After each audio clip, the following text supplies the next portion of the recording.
선지자 호세아는 기원전 740년경에 북왕국, 그러니까 북이스라엘이라 불리죠. 거기서 활동한 선지자입니다. 호세아라는 이름은 구원자, 구출자, 그러니까 쉽게 얘기하면 구주라는 뜻입니다. 구약 성경에 이제 다른 똑같은 뜻을 가진 이름은 여호수아고, 신약에서는 예수라는 이름과 같은 뜻을 가졌습니다. 자, 호세아가 활동하던 시기에 북왕국 이스라엘의 왕과 거기에 있는 모든 그런 관료들을 비롯한 지도층들은 하나님의 율법에서 벗어나 바알 등을 비롯한 가나안 지역의 토속신을 섬기며 그렇게 살았습니다. 성적인 문란, 살인, 도둑질, 거짓 등 죄악이 널리 퍼진 것뿐만 아니라 부자들은 가난한 사람들의 재산을 더 착취하고 어려운 사람들을 돕지 않는 그런 일들이 왕왕 벌어지고 있었습니다. 그래서 자기 죄를 뉘우치지 않으면 이스라엘은 아시리아에 멸망할 거다 이렇게 호세아가 계속 얘기를 하고 그전 선지자들부터 얘기를 했는데 말을 안 듣는 거예요. 결국 기원전 BC 722년에 북이스라엘은 아수르라고 나오죠. 거기에 점령당했습니다. 자, 호세아에게는 아내가 한 명 있었습니다. 이름은 고멜인데요. 뜻이 결말이 온다, 완성이라는 뜻의 여인과 결혼했습니다. 3명의 아이를 낳는데 이 여인은 자신을 사랑하는 가족을 떠나서 자기를 사랑하지도 않는 다른 남자들에게 그녀의 모든 것을 의탁합니다. 그녀의 몸만을 필요로 하는 남자들에게 그녀는 사랑을 갈구합니다. 고멜의 이러한 모습이 마치 당시 북이스라엘과 같다. 하나님은 호세아에게 그렇게 얘기하시면서 이스라엘과 고멜을 같이 보고, 그리고 호세아에게 뭐라고 얘기하시냐면 너의 마음이 나의 마음과 같을 것이다 라고 하시면서 동시에 호세아에게 이스라엘을 향한 하나님의 마음을 심어주십니다. 자, 한번 생각해 보세요. 자기 아내고 새 아이의 엄마가 집을 나가서 다른 남자들과 같이 살고 있는 모습을 보고 좋아할 남자가 어디 있겠어요. 이게 반대가 되더라도 그걸 보고 좋아할 여자가 부인이 어디 있겠어요. 그런데 하나님이 호세아에게 이스라엘을 향한 당신의 마음을 심어주시니까 이상하게도 불가능한 일이 벌어집니다. 호세아가 고멜을 계속해서 여전히 사랑하는 겁니다. 이게 사랑할 만한 조건이 없어요. 사랑할 만한 조건이 없습니다. 이 여인은 사랑받기에 충분한 여인이 아니었어요. 그런데 그 고멜을 여전히 사랑할 수 있었던 것은 고멜과 같이 타락해버린 이스라엘을 향한 여전히 애타는 마음을 갖고 계신 하나님의 마음이 호세아의 마음과 같았기 때문에 가능했습니다. 자, 호세아와 고멜의 사건을 통해 하나님은 이스라엘을 향해 말씀하십니다. 내가 여전히 너를 사랑한다. 너의 조건과 너의 상황과 상관없이 나는 여전히 너를 사랑한다. 이게 하나님이 그렇게 얘기하신 거예요. 이런 거 보면요, 그 구약 성경의 그 선지자 분들과 목사를 왕왕 이렇게 같은 표현을 하시는 분들 보면 많이 교만한 것 같아요. 저는 이게 옛날 선지자들, 구약의 선지자들 이렇게 사는 삶을 보면 이게 못할 짓이다 이런 생각이 들어요. 이게 고멜이 그런 여인을 아무리 목사라도 어떻게 사랑하겠어요. 당장 이혼하죠. 그런데 이거 하나님은 호세아에게 이혼하고 그냥 모른 체하고 살으라는 게 아니라 가서 데려오래요. 가서 데려오면 또 나가요. 엄마로서 아내로서의 역할을 전혀 하지 못하는 여인을 하나님은 사랑하라 라고 이렇게 명령하셨고, 거기다가 하나님의 마음을 심어주시니까 호세아는 이 머리 이성적으로는 도무지 사랑이 안 되는데 이게 그 심장이 계속 그 여인을 사랑하게끔 만드는 거예요. 이런 거 보면 옛날 선지자는 참 살기 힘들었다 이런 생각을 한번 해봅니다. 그런데 반면에 또 무슨 생각이 드냐면 사는 거는 녹록지 않았겠지만 하나님의 사랑을 몸소 느낄 수 있었다는 것만큼은 또 얼마나 좋을까 이런 생각을 해봐요. 그러니까 하나님이 우리를 향한 사랑 맨날 그렇게 얘기는 하잖아요. 하나님이 우리를 사랑하십니다. 그래서 십자가를 지셨고 죽으셨어요. 인간이 되셨습니다. 라고 얘기를 하지만 사랑을 표현할 방법이 없어요. 이걸 느껴야 아는 거거든요. 느껴야 하는 거예요. 그렇게 좋아? 그렇게 좋아라는 거는 느껴야 하는 거예요. 그 사랑에는 논리적도 없고 비이성적이잖아요. 이것만큼 이게 손익계산 따져서 이것만큼 손해보는 짓이 없잖아요. 사랑만큼. 그런데 어때요? 이 사랑만큼 이거를 세상과 비교할 수 없는 그런 값된 가치, 그 값어치가 있는 것도 없어요. 하나님은 오늘 본문을 통해 이 얘기를 하시는 거예요. 그러면서 2절에 이스라엘의 죄를 지적하신 다음 하나님은 3절에 하나님이 이스라엘을 그동안 어떻게 사랑하셨는지 말씀하십니다. 자, 이스라엘은 바알을 섬기는 우상과 하나님을 멀리하는 자세로 범죄하고 있었어요. 그런데 하나님은 부모의 심정으로 여전히 이스라엘을 부르고 계십니다. 바알이 그들에게 풍요와 번영을 주었다 하더라도 결코 바알이 해줄 수 없었던 일이 하나님과 이스라엘 사이에 있었다, 이렇게 말씀하시는 거예요. 그러면서 사랑의 추억이 담긴 한 장의 그림 같은 장면을 이야기합니다. 과거의 사진이에요. 빛발했어요. 그 옛날 사진, 요즘에는 그런 낭만은 조금 떨어진 것 같아요. 어느 날 이제 그 사무실 정리를 하다가 사진첩을 발견했어요. 근데 이제 이게 제가 이제 그 대학원 다닐 때, 신대원 다닐 때 찍었던 사진인데, 꽤 오래전이죠. 2000년, 제가 이제 2000년에 신대원을 들었으니까 2000년, 2001년 뭐 월드컵도 하기 전인데, 그때 사진을 이렇게 본 거예요. 대학원 다닐 때 사진을. 근데 이 사진이 오래되면 보관을 아무리 잘해도 약간 바래잖아요.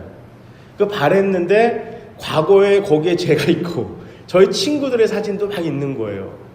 그걸 보면서 순간적으로 마음이 이랬었구나. 그러다가 얼마 전에 이제 이게 아버님 댁 가서 이렇게 뭐 정리하다가 저 아기 때 사진이 나오는 거예요. 그건 더 바랬죠. 분명히 흑백 사진도 있고 컬러 사진도 있는데 컬러랑 흑백이랑 차이가 없을 정도로 많이 바래 있어요. 거기에는 지금 제 아들들과 아기 때의 얼굴과 비슷한 꼬맹이가 한 명 있고 어머니 아버지 굉장히 젊었을 때 사진들이 있어요. 그런 걸 보면서 전 기억이 안 나죠. 그 아기 때들은. 근데 거기서 엄마 아버지가 저한테 얼마나 잘해 주셨는지 그 사진 한 장을 보면서 보는 때 울컥할 때가 있거든요. 근데 요즘에는 다 이렇게 전화기로 찍고 그 웹에 올리니까 이게 사진도 바래는 것도 없고 그렇게 있어요. 근데 제가 가끔 이제 그 페이스북을 잘 하지는 않는데 거기에 이제 설교 같은 거 이제 링크 걸고 아니면 누가 말 걸면 대답하러 가끔 들어가는데 뭐가 있냐면 오늘 몇 년 전에 오늘 이렇게 나오는 경우가 있어요. 이게 오늘 아침에 보니까 제 첫째 녀석이 막 태어났을 때 11월 28일생인데 한 달 됐을 때 사진 올린 게 그때 이제 한국에 계신 부모님들 보여드리려고 페이스북에 올린 그 사진이 올라온 거예요. 이제 한 달 갓 된 아이들. 이제 지금 얼굴이 약간 있는데 저도 기억이 벌써 한 7년 전이니까 가물한 거예요. 그래도 그 사진을 보면서 요 녀석이 이랬구나. 제가 안고 있고 슈퍼만 해주고 이런 장면들을 딱 봤을 때 어때요? 이 부모님들 같은 경우는 확 느낌이 오는 게 있거든요. 오늘 이걸 얘기하는 거예요, 하나님. 바알이 너를 얼마나 풍성하게 만들어주고 네가 원하는 돈을 줬을지 모르지만 결코 바알이 해줄 수 없는 그 일, 그 추억, 그 사랑은 너와 나 사이에 있다는 거예요. 너와 나 사이에. 그러면서 3절을 이렇게 말씀하십니다. 그러나 내가 에브라임에게 걸음을 가르치고 내 팔로 안았음에도 내가 그들을 고치는 줄을 알지 못한다. 여기서 말하는 에브라임은 북이스라엘을 가리키는 하나님의 애칭이에요. 남유다와 북이스라엘이 이제 둘로 나뉘어지잖아요. 이스라엘이. 남유다는 두 지파가 가요. 유다 지파와 베냐민 지파. 그러면 나머지 10지파가 북이스라엘로 한 나라를 이룹니다. 근데 나머지 10개 지파 중에서 가장 힘이 셌던 지파가 에브라임 지파예요.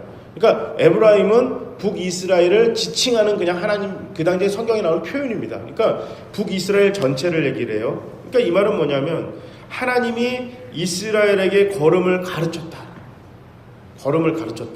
걸음을 가르치다라는 말의 원문을 보면 두 가지로 해석을 되는데 오늘 우리가 성경에서 읽었던 것처럼 걸음을 가르쳤다라는 표현도 되는데 그 원문에 더 가깝게 해석을 하면 내가 너를 붙잡고 걸었다는 거예요.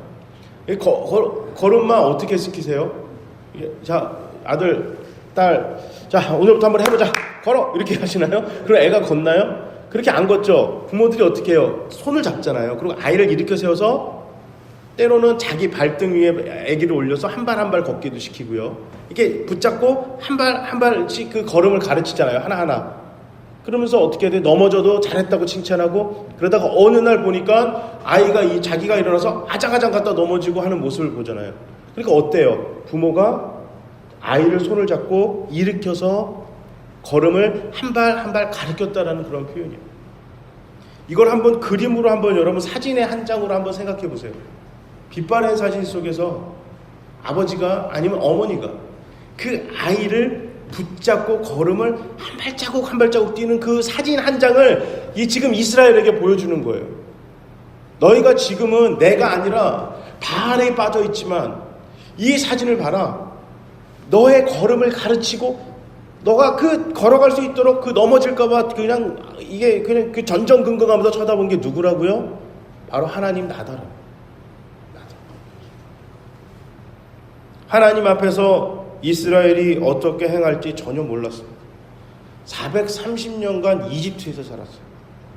이집트는 여러 신들을 섬기는 나라. 필요에 따라서 2개의 신을 섬길 수도 있고 5개의 신을 섬길 수도 있고 하나의 신만 섬길 수 있는 나라가 이집트였어요. 거기서 430년을 지났습니다. 하나님을 까맣게 잊어버렸어요. 그래서 출애굽기 1장에 보면 자기들이 믿는 하나님이 아니라 자기 조상들이 믿었던 하나님에게 살려달라고 도움을 요청한다는 것은 당시 이스라엘은 하나님을 다 잊었어요. 어떻게 하나님 앞에서 생활해야 되고 하나님의 백성들이 어떻게 뭘 하면서 살아야 되는지 전혀 모르던 이스라엘을 하나님이 하나씩 차근차근 가르치셨다는 거예요. 걸음마를 가르쳤듯이. 그 다음에 내가 너를 팔로 안았다. 구약 성경에서 팔을 가리키는 것은 하나님의 권위를 뜻합니다. 그리고 보호를 뜻해요. 강력한. 이게 무슨 뜻이냐면 지금은 총으로 이렇게 사냥을 하지만 예전에는 이 활로 사냥을 합니다. 그런데 이거는 하나님을 이 팔을 할 때는 항상 독수리랑 같이 나오거든요. 독수리가 자기의 새끼들을 안아서 안전한 곳으로 옮길 때 이 갈퀴에 그러니까 자기 그 발톱으로 이 새끼를 잡아서 날르는 게 아니고요. 자기 날개 안쪽에 새끼를 품고 나른답니다. 근데 독수리의 이 날개와 이 깃털이 얼마나 튼튼한지 높이 나는 데다가 빠르고 튼튼해서 웬만한 그 포수가 이 사냥꾼이 활을 땡겨서 날려도 이걸 못 뚫는데요. 그래서 고대에 이 근동 지방에서 독수리의 날개, 독수리의 팔 하면 안전하게 지켜줌, 안전함, 이걸 상징하는 대표적인 표현이었고 구약 성경에서 바로 이 이야기를 하는 거예요. 내가 팔로 너를 안았다라는 거는 너가 어려움에 처했던 애굽에서 그 이집트에서 나와 안전한 가나안 땅으로 들어가는 내내 내가 독수리가 자신의 새끼들을 팔로 안아서 날개로 감싸고 멀리 날라서 그 모든 사냥꾼의 활로 안전하게 지켰던 것처럼 내가 너를 안전하게 지켰다는 거예요. 내가 너를 지켰다. 낮에는 구름 기둥으로 밤에는 불 기둥으로 내가 너를 지켰고 만나를 먹였고 물을 먹였고 그 다음에 수많은 병으로부터 지켰고 사탄의 세력들로부터 지켰고 너 모든 어떤 외부의 공격으로부터도 내가 너를 지켰다는 거예요. 하나님이 내가 너를 지켰고 지키고 있다. 기억 안 나냐? 기억 안 나냐? 어렸을 때 아이들 보면 좀 용감하잖아요. 어떨 땐 위험할 정도로. 이게 아빠가 있으면요 막 뛰어내려요. 거기가 어딘지 몰라도. 그 친구들이 생각할 때는 아빠는 다 잡아주니까. 웬만한 거 다 하니까. 그러니까 이 아이들이 부모님을 보고 울다가도 그 부모님 있으면 안전함을 느끼고 그런 거를 하나님이 사진으로 보여주는 거예요. 마치 저가 이제 아직도 기억나는 게 저 유치원도 그때 유치원 다닐 때인가? 하여튼 뭐 그때 어슴풀이에요. 한탄강 그쪽에 그 중고등부 형들이 수련회를 갔어요. 수련회를 갔는데 저랑 제 동생은 이제 부모님 다 쫓아가시니까 거기 가서 뭐 하겠어요? 아침 내내 하고 저녁까지 수영만 하고 그 강에서 노는 거예요. 근데 물줄기가 세잖아요. 수영도 안 배우고 튜브 타던 나이니까. 그냥 튜브 타고 가는 게 재밌는 거지. 이 튜브를 벗고 그 깊은 데를 들어간다는 거는 상상을 못한 거예요. 근데 여기서 피아노 정도? 여기 트리 정도? 요 정도 거리였던 것 같아요. 근데 그 아버지가 거기서 서가지고 저랑 제 동생한테 그 튜브 벗고 오라는 거예요. 오라는 거예요. 그냥 지금 생각하면 그냥 한 팔 뻗으면 잡을 수 있는 거리인데 제 동생은 아버지가 오라니까 그냥 그 소리 끝나자마자 막 뛰어드는 거예요. 그러니까 아버지가 딱 잡잖아요. 그 물이 흘려들어서 딱 잡으면 깔깔대고 웃어요. 근데 이제 자 응구야 해 그런데 전 못했어요. 못 믿겠는 거예요. 믿지 못했고 저는 에이 그러다 결국 튜브 타고 이렇게 했어요. 근데 그 사진이 찍힌 거예요. 확 뛰어든 그 제 동생 사진과 아버지가 탁 그 빠른 물살에서 닦아주면서 깔깔대고 웃는 그 사진을 하나님이 이스라엘에게 보여주는 거예요. 내가 너를 팔로 안았다. 아래서 사냥꾼이 아무리 활을 땡겨도 독수리가 그렇게 높이 날고 설사 살이 와서 닿는다 하더라도 내가 내 깃털로 내 날개로 너를 안전하게 지켰다. 이거를 그림 한 장, 사진 한 장으로 이스라엘에게 보여주는 거죠. 요즘 뉴스를 보면 끔찍하고 안타까운 일들이 참 많죠.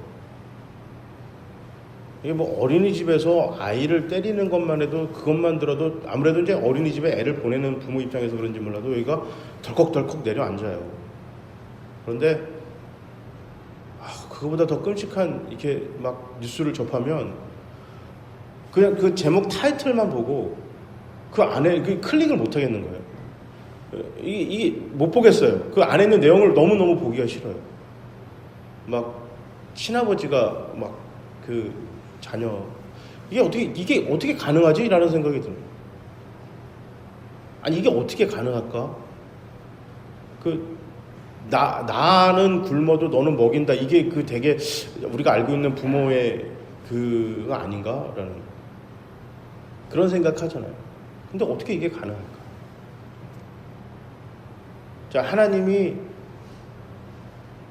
그런 심정인 거예요. 제가 결혼하기 전에 또 결혼하셔도 아이가 없을 때 하나님에 대한 사랑, 부모에 대한 사랑을 얘기할 때 이게 참 이게 약간 저는 그때 되게 잘 전했다고 생각하는데 지금 생각하면 약간 약간 좀 거리감이 있었던 것 같아요. 첫째 아이가 태어났을 때 미국에서 한 집사님이 굉장히 친했던 젊은 집사님이신데 그 집사님이 저에게 목사님 축하드려요. 감사합니다. 이제 하나님의 사랑이 뭔지 조금 선명하게 보이실 거예요. 이게 평신도가 목사한테 할 얘기는 아닌데 그렇게 생각하는데 저는 그 말이 뭔지 아이를 낳고 일주일밖에 안 됐는데도 딱 알겠더라고요. 하나님이 왜 십자가를 지셨구나. 왜 우리한테 너가 나 있는 데까지 오라고 안 하고 하나님이 이 땅에 그냥 오셨구나. 아니 우리한테 십자가를 주고 너 죽어. 너 구원받으려면 네가 잘 살아야 돼. 너 구원받으려면 하여튼 내가 고난받는 것처럼 고난받아야 돼. 이렇게 안 하시고 내가 대신 고난받을게. 내가 대신 아프나. 내가 대신 죽을게. 하나님이 왜 그러셨구나. 이거를 아이를 낳고 나니까 부모가 되니까 좀 알겠더라고요. 부모니까 그런 거예요. 하나님이 우리를 만드셨고 창조하셨는데 신과 피조물과의 관계로 있으면 그 일은 말이 안 돼요. 오늘 본문의 걸음마를 가르치고 날개로 안고 고칠 이유가 전혀 없어요. 신은. 왜요? 수많은 피조물 중에 하나예요. 내가 이거 아이패드를 만든 창조주라고 하더라도 이 아이패드 하나 때문에 목숨 걸 이유 없습니다. 고장나면 다른 새 거 사면 돼요. 가장 최신 버전으로 갈아 끼잖아요. 우리 핸드폰 갖고 목숨 거시나요? 처음에는 케이스 끼우고 거기다가 무슨 이게 필름 깔고 별짓 다 하지만 한 2년 지나면 또 새로운 거 나오면요. 그거 새 거 사요. 내가 그렇게 아꼈던 것들 그렇게 거기에 지금 와선 거들떠도 안 보는 것들이 왕왕 있으나 자식은 그렇게 안 하지 않죠.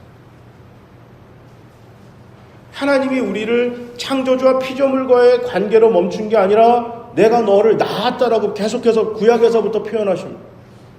너는 내 자식이라는 거예요. 내가 너 부모라는 겁니다. 그래서 하나님은 참으시고, 그래서 우리를 사랑하셨고, 그래서 우리 때문에 고난받으시고 죽는 거예요. 나 죽어 너 살린다. 이거는요, 형제도 못합니다. 형제도 못해요. 하시겠어요? 못합니다. 부모만 가능해요. 제 동생이 아파서 병원에 넘어져 있었어요. 중환자실에 있었어요. 자, 심장에 문제가 생겼답니다. 근데 이게 답이 안 나온대요. 이건 답이 안 나온다. 집안에 의사들이 많아요. 부모님이 갈 길길이 뜁니다. 방법이 없냐는 거예요. 그런데 보세요. 만약에 심장 이식 수술이 가능했다면 부모나 형제들 중에서 검사를 해서 문제가 없어서 부모의 심장이든 형제의 심장이든 그 심장이 맞는 사람이 심장을 빼서 내 동생의 심장과 바깥 끼면 아이가 살 수 있다라고 한다면 우리 부모님 뒤도 안 돌아보셨을 거예요. 자기가 먼저 한다고 했을 거예요. 근데 하필이면, 예를 들어서 하필이면 저랑 맞았다 칩시다.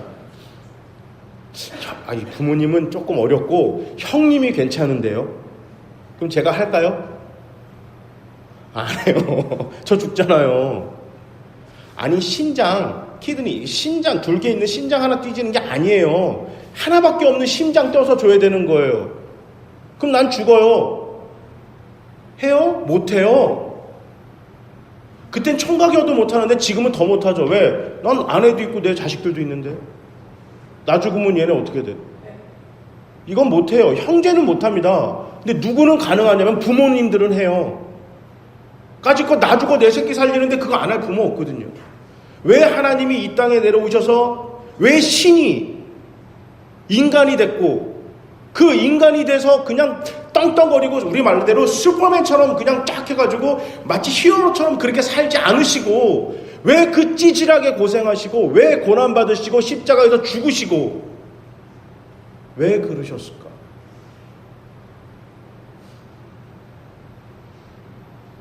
우리를 자녀라고 삼으셨기 때문에, 우리가 자녀고 그분이 부모이시기 때문에 그래요. 컴퓨터 포매팅하는 것처럼 이 땅이 그렇게 타락하고 더럽고 하나님이 원치 않으셨으면 컴퓨터 우리 싹 새로 밀어버리고 포매팅하는 것처럼 새로 같이 프로그램 깔아버리는 게 더 쉬울 수도 있어요. 하나님 입장에선. 그런데 안 하시는 이유는 타락했어도 심지어 자신을 십자가에 못 박는 사람일지라도 그가 내 자녀이기 때문에 그렇습니다. 그래서 오늘 본문에 하나님 이 이야기 하시는 거예요. 너가 아파서 쓰러졌을 때 옆에서 약을 먹이고 음식 먹이고 몸을 닦아주고 들어간 약을 또 토해낼 때 전전긍긍 발 동동동 그리고 새벽에 업고 뛰어가면서 병원에까지 가가지고 문 두드리고 그 이머전시 그 룸에 가가지고 응급실 가서 선생님이 안 올 때마다 애 달래고 하는 그런 부모의 모습, 내가 이렇게 너를 고쳤다는 거예요. 지금 너는 그런 나를 잊어버리고 심지어 기억도 못하고 너가 발에 빠져 있어도 나는 그걸 기억한다는 거예요. 나는 그거를 기억한다. 이 말은 뭐냐면 나 너 포기하지 못한다. 난 너 포기할 수 없다는 거예요. 너가 내 손을 놓을지언정, 너가 나를 버릴지언정, 너가 이런 거 하나도 기억하지 못하고 나에게 등 돌릴지언정 난 너 포기 못한다는 거야. 왜냐하면 내가 너를 낳았고 내가 너의 걸음을 가르쳤고 내가 너를 안고 안전한 곳으로 항상 지켜줬고 내가 너의 병을 고쳤던 너의 부모이기 때문이다. 하나님이 호세아에게 이스라엘에게 이렇게 전하라고 오늘 말씀하시고 이 하나님의 전하시는 이 메시지가 지금 이 시간 우리에게도 동일하게 주어주는 하나님의 말씀입니다. 편안하고 평안하며 안전하고 쾌적한 인생의 비행을 위하여 우리가 해야 할 가장 중요한 일은 하나님을 붙드는 것입니다. 하나님을 믿는 것. 우리가 비행기 탈 때 우리는 아무것도 안 하고 누구를 믿어요? 비행기를 믿고 기장을 믿고 그냥 자리에 앉아 있어요. 아무것도 할 수 있는 게 없어요. 우리 인생의 삶의 비행기를, 세상의 비행기를 타고 가다가 하나님의 비행기로 갈아 옮겨 탔는데도 여전히 우리는 하나님을 믿지 못하고 다른 거 움켜쥐고 다른 거 어떻게 하려고 전전긍긍하고 아무것도 못하고 다른 것에 시달리는 우리의 내 인생의 삶의 모습이 비슷하다는 거예요. 하나님 안타까우신 거예요. 나를 좀 더 믿어다오. 나를 좀 더 붙들라. 내가 너를 책임지겠다는 거예요. 내가 너를 책임지겠다. 그거 하나, 나보다, 내가 나를 사랑하는 것보다 나를 더 사랑하세요. 나를 더 사랑하세요. 우리를 구원하시기 위하여 자신 스스로를 십자가에 못 박기까지 하시는 하나님께 너의 인생을 맡기며 한번 붙들라는 것입니다. 붙들라. 하나님을 붙들어라. 다시 한번 붙들어라. 그러면 내가 너 손 안 놓는다는 거예요. 하나님은 우리에게 절대 포기하지 않으십니다. 자녀를 놓는 부모 없어요. 요즘 안타까운 뉴스가 나오고 잘못된 뉴스, 인간은 그럴 수 있어요. 인간의 부모는 100만 명 중에 1명, 1000명 중에 1명 정도 그런 사람이 나올 수 있으나 하나님은 그렇게 안 하십니다. 그리고 일반적이지도 않잖아요. 그건 우리의 삶 속에서 우리가 하나님은 아니어도 우리 삶 속에서도 그건 일반적이지 않는 일이잖아요. 부모가 자녀의 손을 먼저 놓는 건. 그죠? 그래서 효부, 효녀 이런 거는 그 무슨 뜻이에요? 자식이 효자거나 효녀거나 며느리가 엄청 시부모님한테 잘하거나 사위가 처가댁에 잘하는 거는 드문 일이에요. 그래서 그거는 기념비를 세우고 칭찬을 해요. 그런데 좋은 부모상이라는 게 있나요? 저는 한 번도 본 적도 없어요. 왜? 부모가 자식한테 잘해주는 건 당연한 거기 때문에 그래요. 예수 없는 세상에서도 당연한 거고 조선시대에도 당연했고 지금도 당연하다고 생각하는 우리 인간 삶의 그냥 기본적인 삶이에요. 그래서 효자상, 효녀상은 있는데 좋은 부모상은 없는 거예요. 왜일까요? 대부분 다 그렇게 사시기 때문이에요.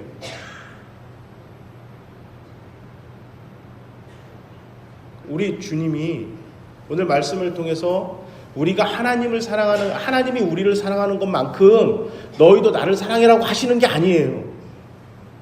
왜? 우리는 하나님이 내 손을 잡고 걸음마를 가르치시고 안전하게 옮기시고 고치신 걸 기억을 못해요. 그래서 하나님이 우리를 사랑하는 것만큼 하나님을 사랑할 수 없으나 그랬던 하나님이라고 믿고 붙들기만 해달라는 거예요. 그러면 이 손을 누가 잡는 거예요? 하나님이 꽉 잡으시고 내가 안 놓겠다는 겁니다. 내가 안 놓게. 너희가 나를 붙들기만 하면 내가 놓지 않으마. 너무 손을 놓고 있으니까 붙들기만 해다오. 간절히 하나님을 붙들기만 해다오. 시편 기자는 37편 5절 6절에 이렇게 말씀하십니다. 너의 길을 여호와께 맡기라. 저를 의지하면 저가 이루시고 내 의를 빛같이 나타내시며 내 공의를 정오의 빛같이 하시리로다. 아멘. 우리는 하나님의 사랑이고 하나님의 기쁨입니다. 이것이 복음이에요. 너가 내 사랑이고 너가 내 기쁨이다. 그래서 로마서 5장 8절에 뭐라고 그러셨어요? 우리가 아직 죄인이었을 때, 우리가 하나님을 믿지 않았어도 그분은 우리를 먼저 사랑하셨어요. 자기 자신을 십자가에 들여 죽음으로 우리를 향한 사랑을 증거하셨다. 내가 예수 안 믿었을 때도 우리는 하나님의 사랑이었어요. 내가 예수를 모르고 살 때도 우리는 하나님의 기쁨이었어요. 공부를 못해도 이 아이는 나의 사랑입니다. 몸이 아파도 이 녀석은 나의 기쁨인 거예요. 엄친아 엄친딸이 아닐지라도 너는 내 사랑이고 너는 내 기쁨이다. 우리 주님 이렇게 말씀하셔요. 믿음이 좋은 사람, 헌금을 많이 하는 사람, 목사만 내 사랑이고 내 기쁨이 아니라 오늘 이 자리에 예배를 드리지도 않고 평생 교회 한번 나오지 않는 믿지 않는 저 사람들도, 세상 사람들도 하나님은 그들이 내 사랑이고 내 기쁨이다라고 말씀하십니다.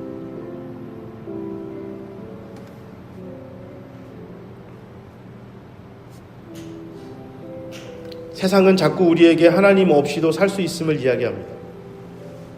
하나님 붙들지 않고도 살 수 있어 라고 해요. 속지 마시기 바랍니다. 하나님 없으면 살 수 없어요.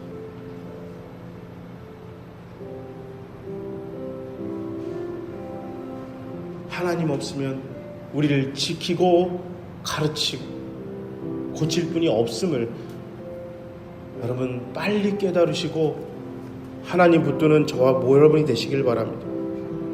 하나님만 믿으시기 바랍니다. 하나님만 영접하시기 바랍니다. 하나님께만 모든 것을 다 맡기시기 바랍니다. 그렇습니다. 주님만이 길이고 주님이 진리고 주님만이 생명입니다. 우리 주님만이 우리의 답입니다. 믿음을 가지고 주님만 붙드십시다. 우리에게 필요한 것은 주님만 믿고 절대 놓지 않고 꽉 붙드는 믿음입니다. 주님만 붙들면 그분이 우리 손을 놓지 않겠다. 오늘 본문에 약속하셨습니다. 2018년도 한 해 동안에, 아니 내가 하나님 앞에 서는 그 순간까지 다른 거는 다 기억 못하고 하나님 앞에 자랑할 것이 단 하나라도 없더라도 딱 한 가지만은 하나님 앞에 당당하게 이야기하실 수 있기 바랍니다. 하나님, 내 호흡이 닿는 그 순간까지 하나님 손을 놓지 않았습니다. 이것만큼 기뻐할 게 있을까요? 이것만큼 부모로서 짜릿함을 느낄 그 순간이 있을까요? 내 생명이 다하는 순간까지 당신을 신뢰했습니다. 어떤 상황, 어떤 순간에도 지금까지 잘해주신 하나님을 기억하시는 오늘이 됐으면 좋겠어요. 마지막 날이잖아요. 지금까지 잘해주신 하나님을 기억할 때 앞으로 남은 내 인생이 마치 물구나무 서서 살아가는 것 같이 그렇게 고단한 인생이라도 그래도 하나님 붙들겠습니다. 아니 붙들도록 하나님 꽉 붙잡도록 성령님 도와주시옵소서. 이렇게 고백하고 살아가는 저와 여러분이 되시기를 주님의 이름으로 축복합니다. 아멘.